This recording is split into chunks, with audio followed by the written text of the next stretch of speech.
Hello. Hey, good afternoon. It is right now.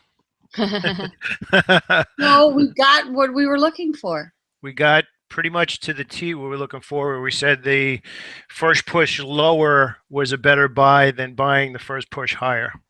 Right. Took It a was little while to unfold, but it had a beautiful afternoon. it was an interesting day today because there was clearly selling and a lot of selling coming into last Friday and a lot of talk of it over the weekend. And then the unfortunate stuff that happened in France. And again, I don't know the politically correct way to word that, so I'm just going to say it that way. Right. Um, uh, there was a lot of reason to be looking to be a seller today. But if you read into the charts a little deeper, the way we discussed pre-market today, it was a very low probability follow through on a sell short today. Right. Exactly. Well put.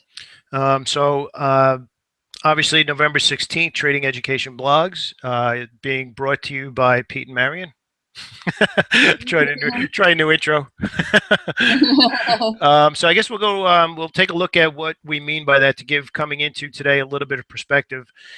This is what the map of the S&P 500 looked like on Friday afternoon, and other than just a couple of small pockets of buying, and even those stocks were Lowe's, Macy's, so a couple of retail stocks that were just oversold that probably caught a little bit of short covering on Friday. It was a really ugly day of selling on Friday with a lot of reason to be looking to the short side. Actually, that's the wrong chart. That's missing a day there. Let me actually. Right. I'm like, wow. And I'm okay. I'm Yeah, glad no, you no. because I was Yeah, just no, no. confused. Actually, yeah, the I didn't map even is right. recognize that it was the wrong chart. I was just confused. Yep, no, no. We're missing the second day here. So actually, this is live TV, folks. Uh, so this was actually what we were looking at coming into today. So let me actually just push that over a little bit so we can get a better view. Get that green candle off of there. So that's actually what we're looking at today. So just from a general untrained eye, there was a lot of reason to be looking to short. Now, the part that caught our attention this morning, including the news, was that there was minor support here at 202 in the SPY. The 50-period moving average was within a reasonable area. So pushing down did not have a lot of profit potential, very similar to pushing up here. And I think that's something that a lot more traders should be adding to their decision-making process. Is it's one thing to absolutely want to be long, Marion, or absolutely want to be short, but at some point you have to say how much room is there to go? How much can I make for the risk I have to take? Exactly. I think, yep. I And today, if we can, we'll add today into the equation. That's actually kind of what we actually got. And as we go through some of the charts, you'll see that there was a lot of short-term support, whether you want to call it minor support or what we call major support, where there was a lot more buyers or sellers who did something at a significant place. And I guess that's a quick chart lesson we could do. Minor support would be where, there wasn't a lot of price action behind where the buyers did something or where the sellers did something, versus where you can see here pretty much all year the SPY has been turning around, give or take, between 212 and 213. So we'd say that's a major support, and just this one week, I guess there's a flag there as a minor support, but there was support. So there was support there, as well as the 50-period moving average, which again is used as, and we talked about this as well this morning, it's a place to anticipate buying or selling, and then confirming it with actual price action on the chart. So the short sale was the right side, but the odds of follow through on the short side were lower, which actually made a good short sale less of a good idea as a trade, because the reward potential wasn't there. So I hope that we can help everybody add that to their own trading arsenal. So I guess let me get back into the little bit of PowerPoint here. mhm. So here's the call that I had on today, and a little bit more detailed. But this is the point that actually Marion had just mentioned. SPY minor support at the 50. Daily chart gives us reason to believe the first push lower in the stock market will find buyers. So if we go back to that chart, that's actually kind of what ended up unfolding, because this was the first push out of the market. We were actually expecting a flat opening and a push down, and that to be this move. But this was the first move lower that was significant. And once this reversed. That's kind of what we were looking for. So we actually set up an area where we were above the open, the first push down, couldn't get below the open, and you add the lower probability follow through on the short side. Um, I expected a move higher today. I did not expect almost $3. How about Yeah, you? I absolutely agree with you. I mean, a monster bullish engulfing candle here. I expected us to trade higher. I expected us not to follow through to the downside. Um, but this was impressive, just over 115 million shares. So I would call that decent volume. I wouldn't call that anything to write home about, Right. but certainly um, no joke either. I mean, there was even the financials participated today. I mean, Goldman, which we talked about this morning, looked like it was going to roll over. Again, showing short-term support. This is why you got to draw those levels out. We drew these levels pre-market to understand where you would expect something to happen. And then you got to make the tough decision. You know, we had talked about this quite a bit, and I hope we're adding trade management concepts to everybody who's watching the video. You have to make a decision if you want to be long, and let's just say for argument's sake, you believe in the order flow or the buying and selling pressure, in this case, the buying pressure in Goldman. You could make a case that this was an island top and you might have expected it to go down, but you had to respect the support here. You got to make a decision. If you feel like the stock bottomed out, and in this same window here between 11 and let's call it 12:30, the SPY was up here. So this meaning the SPY was above the open. Let me actually go back to that so we can do it real quick. So the SPY was actually above the open. So at this point here, the SPY was showing relative strength. Goldman Sachs was bottoming out, but was not above the opening price. So here's the point that I want to get across, and something that we cover quite a bit in the meetings, in the live trading room. You have to make a decision. Do I want to buy this stock below the opening price and take one of these entry signals?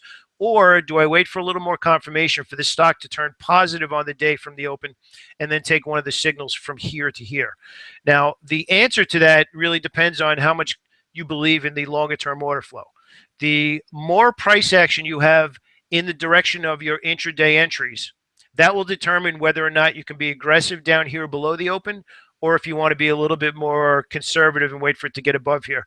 So the amount of price action here, how strong the market is at that same moment. Now, again, we just said the market's up here. That's putting all the pieces together. And Marion and I spend a lot of time going over that during the live trading room, because we want you to be able to make those distinctions so you can trade with conviction. Okay, so just a quick lesson there on something else to consider. Anything surprise you today, Marion? It didn't surprise me by the afternoon. The morning surprised me at how long it took to unfold.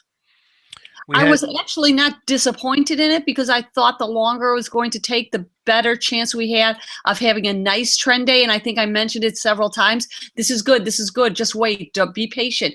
But the longer it holds here, the nicer move we could get. I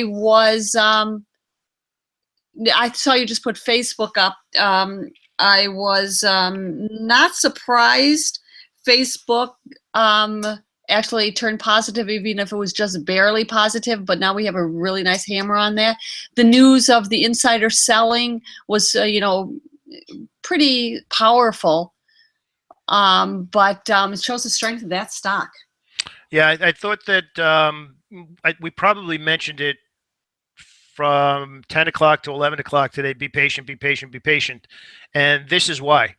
Because if and when the market finally caught a bid, if and when the oversold condition started to work itself out, it wasn't that hard to find something to bid. It was just a question of, would you be netting profits for the day, or would you be making back money that you threw out? Throw out's kind of a tough word, but overtraded when the situation was less obvious.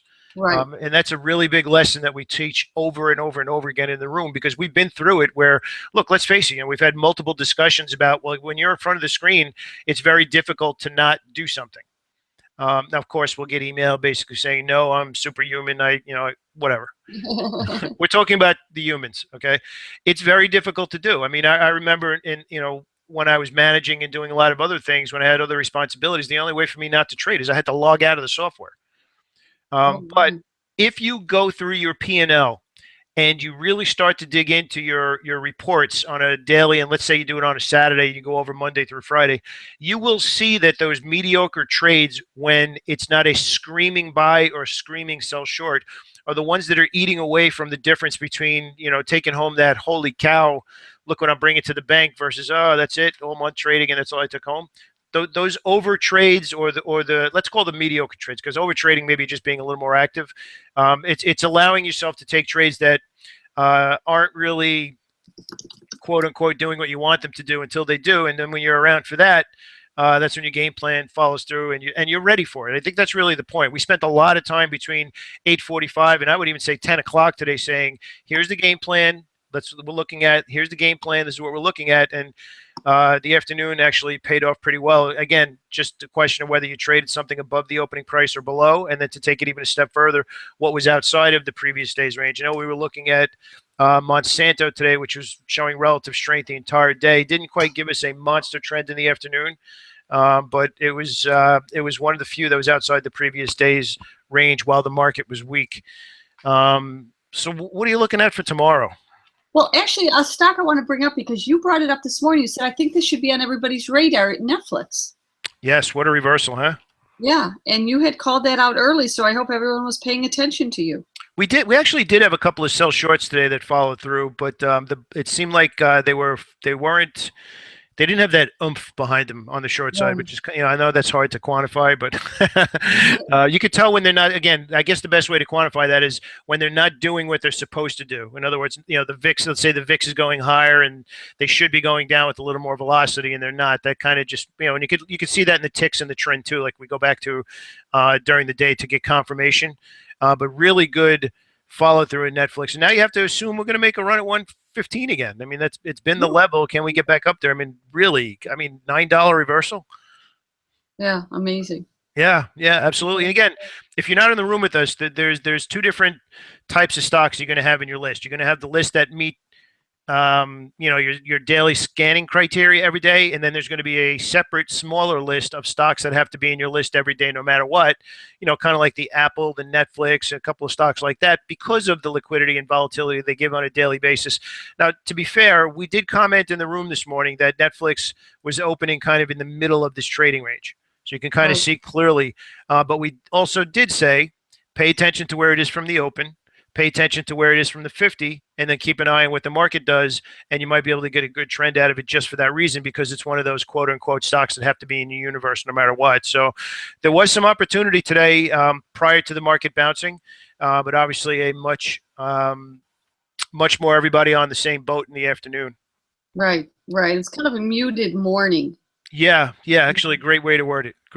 I think we're going to get follow through tomorrow. I'd be surprised. I'd be surprised if we got followed through on big volume unless more news comes out, because we are still in a little bit more of a selling dynamic right now. But I do think we're going to get some follow through in the SPY tomorrow. It's going to be interesting to see what the first push after the first move is tomorrow. We're very big on, look, we'll flat out say it. We like to call the open. We like to have a good map, and again, calling the open, which is what a lot of people stay away from. Look, there's no other way to word it. If you have a map for what you expect to happen during what should be the most volatile day, which is the first 90 minutes, it doesn't matter if 8 out of 10 don't do what you expected them to do, but you still need to have all 10, because the 2 that do exactly what you said should pay you in the morning. So get in there in the meetings with us. I think we're going to get followed through today. We have the 20-period moving average just above where we closed today, so that will end up being short-term resistance if we up, and then you have the gap down day here just below 208. So 206 and 208, the first levels tomorrow to watch on the upside. Yeah, I agree. Good day to trade today. Good volume. A couple of good shorts this morning. Much better longs in the afternoon. Just a question of whether you got involved before or after it got above the opening price. So financials participated too, so that was good to see. They weren't doing anything in the morning. They were sleeping the morning away, but then they really started to get their mojo back. Retail stocks picked up a little bit of a bid today, but I think that was more because they were oversold than anything else. I actually agree with you. That wasn't convincing. Yeah, they caught a little bit of buying, but I think it's just because of how much they've been beat up lately, for lack of a better way of putting it. So I wouldn't get too excited about them. Yeah, definitely not my favorite sector at this moment. Yeah.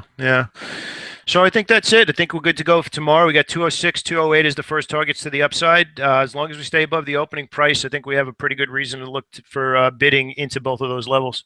Yep, I agree. Okay. Anything else? Nope, I'm good. All right. Have a great dinner, and I will speak to you tomorrow morning. Sounds good. Okay. Thanks, Mary. Bye-bye. Thank you. Bye.